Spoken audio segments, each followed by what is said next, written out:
Bu davanın artık sonuna yaklaşıyoruz. Birkaç duruşma içerisinde savcının mütalaa vermesini ve nihayetinde bizim de esas hakkındaki savunmalarımızın ardından karar verilmesini bekliyoruz. Dosyada eksiklik olarak birçok husus giderildi. Özellikle DNA raporları, HTS dediğimiz telefon sinyal analizleri, tanık ifadelerinin büyük bir çoğunluğu bitti. Şu anda dosya kapsamında 21 sanık tutuklu, 3 sanık firari durumda ve 17 kişi de tutuksuz olarak yargılanmaya devam ediyor.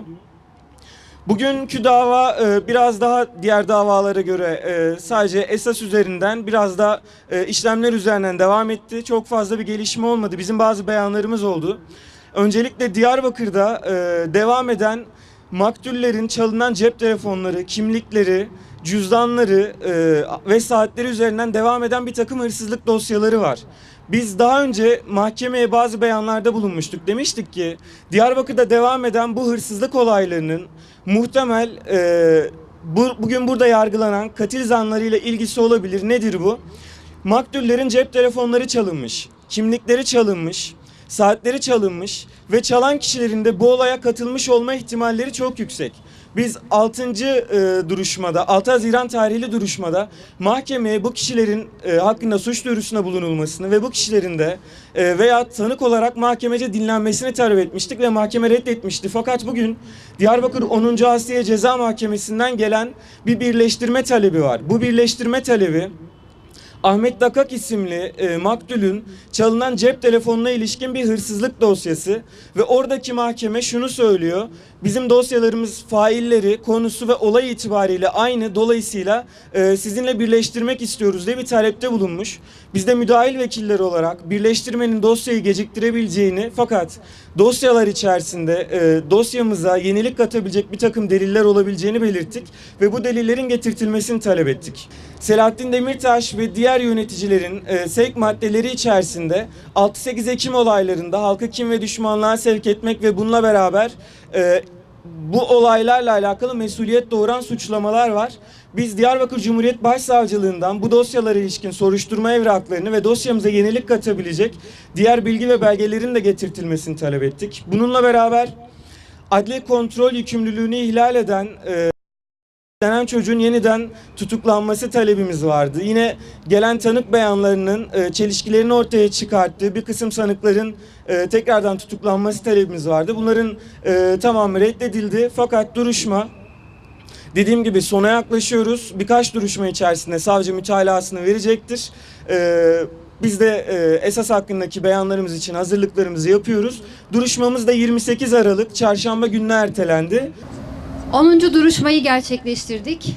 Zorla adalet arıyoruz ve adil bir karar çıkmasını bekliyoruz.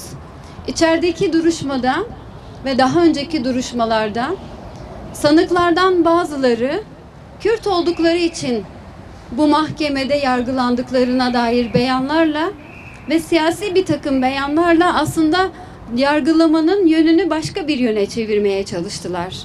Oysa bu katliamı gerçekleştirenler, bu emirleri verenler, onları azmettirenler ve bütün olan biteni seyredenler esasen Kürtlere yönelik katliam yapmıştır.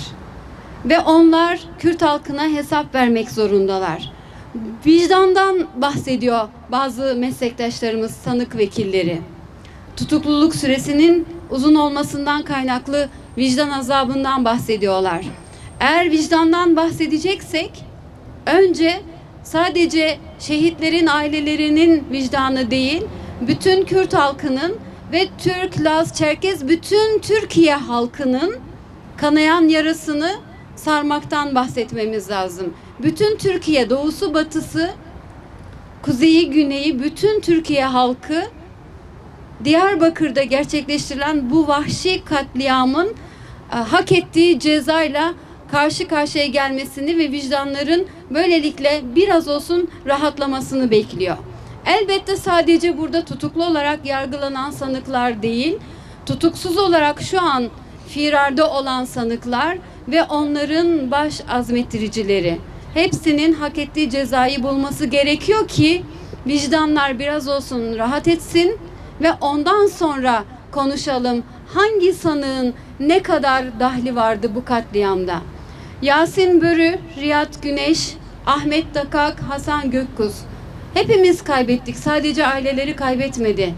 Hayırsever, cesur, iyi gençlerimizi, çocuklarımızı kaybettik. Kaybımız büyük. Onlarla beraber yardım eden hayırsever gençlere yapılan katliamla aslında Diyarbakır sokaklarının yüzyıllar boyuncaki geleneğine, Kürt halkının geleneğine yönelik, değerlerine yönelik saldırıyla aslında insanlığımızı da kaybetmekle karşı karşıya kaldık.